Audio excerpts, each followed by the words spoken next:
Howdy, folks. Welcome aboard the channel. I'm Don. This is Rockin' a Country, and I look forward to all of them, really, because it's scintillating doing reactions, trying to figure out what they're saying. And I'm like a kid in a candy shop in the world of ideas, and that's what traditional country does so well, are ideas, fleshing out experiences and putting them into 200 or 300 words, and then you get to feel them.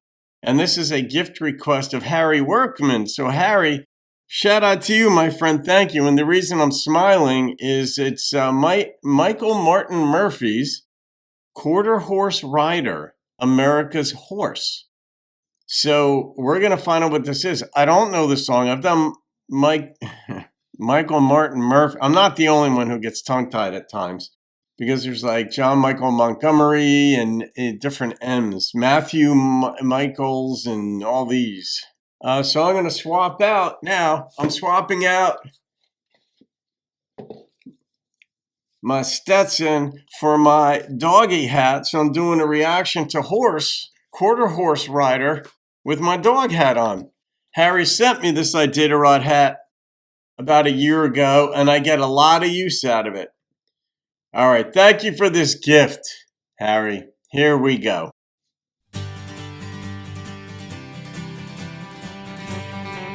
Horses are so majestic.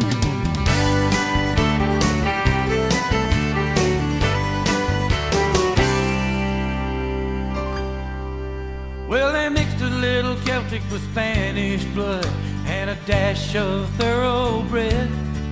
So the legend begins of America's horse, a horse with a level head.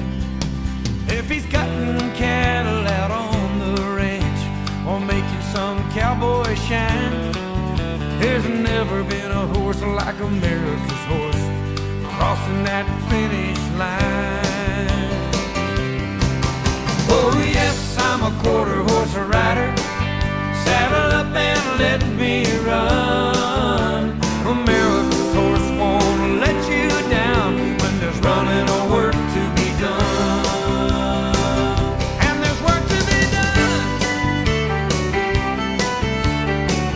I know some of you folks out there ride. Oh, give me a pony that's got some sense and knows how to work a cow. A horse that's rugged and keeps his head and takes off running right now. You can bet your money and bet your boots when he runs that quarter mile. He'll tie that calf in money time while the fans in the stands go wild. Oh yes, I'm a quarter horse rider. Saddle up and let me run. America's horse won't let you down when there's running or work to be done. And there's work to be done. All right, I love that line where he said that, like, the horse can keep its head, if there's cattle to be run or whatever they're doing. But it brought to mind, I don't know, it was either, I don't know if it's the Belmont, the Kentucky, or the Preakness. It was one of the big time races, and the winner, I think it was like 2 years ago, and the horse that won the race, after the race was over, they bring another horse up next to it, and it kept biting the back of the other horse. And, like, I guess it wasn't keeping its head, but horses, they're alpha horses. Like, some of them are like, I'm the lead dog here, but it kept biting the other one. Everybody was commenting. You guys will know what I'm talking about, that follow horse racing. I don't follow it that closely, but I'm like, even the announcers were commenting on whatever it is about the other horse. The winner here doesn't like it. It kept biting it. It didn't keep its head.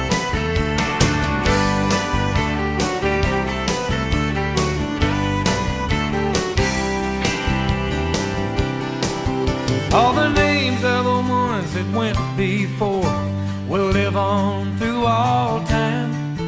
Old Janus and Sir Archie in colonial days started the great bloodline. There was Steel Dust Traveler, Old Kodak, Little Joe King and Peter McHugh. Bailey, Jenny and Della Moore too. There was Shallow Billy and Locks Rondo. How old Dan Tucker could run. Old Fred, Xanathon, Cacho Colonel, and Joe Hancock, the mighty one. There was Mr. San Pepe and Impressive too, and the Oklahoma Star. Old Sorrow, Joe Reed, flying by, Leo and Doc Barr. Oh yes, I'm a quarter horse rider. Saddle up and let me run. America's horse won't let you down when there's running and work to be done. Oh yes, I'm a quarter horse rider. Saddle up and let me run. America's horse won't let you down when there's running and work to be done. And there's work to be done. Oh yes, I'm a quarter horse rider. Saddle up and let me run. America's horse won't let you down when there's running and work to be done.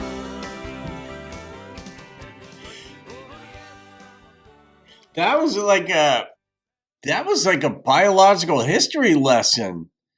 Like the Celtic, what was the other one? They brought them together. This was sort of like how they bred the horses to come up with America's horse. But I didn't recognize any of the names because I don't follow, horse racing much. The quarter horses are different than, the thoroughbreds and all the ones that race in, the Kentucky Derby and the Preakness and the Belmont and all that. But I didn't recognize these names. I remember I read the book on Ruffian when, I was like in middle school or high school, and there was a girl, I'd gone to kindergarten with her. We weren't in the same classroom, but we were in the same grade, and we stayed friends up until today, even. Heather is her name. And she used to be into horses and still is. She's an outdoors person. Her dream vacation is just to put like a tent on her back and go out in the woods for a week and a half by herself or with a dog. So she follows all this. And I remember she read, it was Ruffian. It was a book about Ruffian, I'm pretty sure. And I remember she's like, you have to read this. You have to read it. I didn't know horses from anything back then. And I remember reading it and I got all choked up because I think Ruffian broke her leg. And oh God, that was so sad. They had to put the horse down. I was like so sad. I'd probably be just as sad today if I read the book for the first time. But they're just majestic animals. I mean, you read the Bible, they're all throughout the Bible. I mean, that was just the mark of an army. The Roman army or whatever army, horses were the mark of strength. Now it's different because it's mechanized, but holy smokes. But I didn't recognize any of the names of the horses in this, Harry. And maybe you did. Maybe you ride, maybe you've ridden, or maybe you follow horse riding and recognize the names of those horses. But the song, I realized after we got like the lineage and the genus and all that and how we got the quarter horse, that and their temperament seems to be pretty even keeled and all that. Then I realized this song is really crafted to be an homage or an ode to those horses. I mean, he peeled off about 30 names, it seemed. So I'm not going to rate it because I think that was the impetus of this song, was to recognize those horses. And just fascinating. I mean, they're just so big. When you see a horse, and some of them, I mean, I think the biggest horse stood something like 20 hands tall or something. I don't know. One I remember was 18 hands tall. And this was maybe a century ago, but there's an image, a picture of it, and you're like, God, it's gorgeous.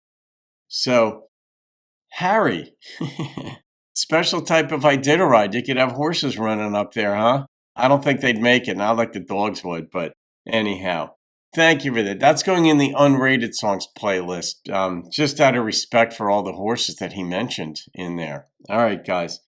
Have a wonderful day. See you on another video and keep rocking the country. Little Joe King and Peter McHugh, Yellow Jacket, Cowboy, Old Joe Bailey, Jenny